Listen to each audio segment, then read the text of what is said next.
Ngayon, magluto naman tayo ng pinakamura at budget friendly na ulam. At masustansya pa. Yan. Ano lang yan?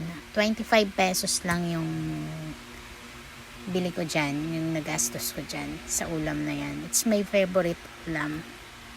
Yan. Igisa lang natin yung bawang.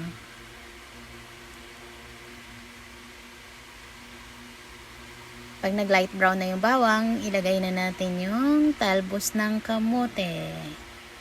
Ayan, ganyan lang.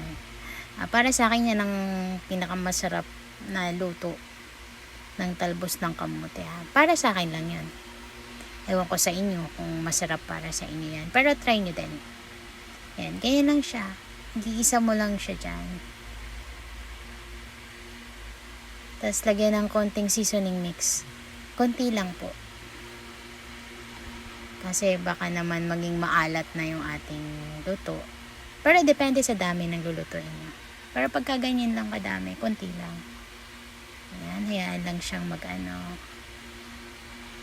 halo-haluin lang siya. Imikos-mikos lang siyang ganyan. Para magpantay yung pagkakaluto ng mga dahon. Ayan. Ayan, pagka naluto na yan, ayan na. It's done. Mabilis lang, tapos mura.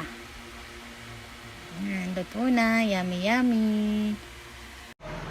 Thank you for watching.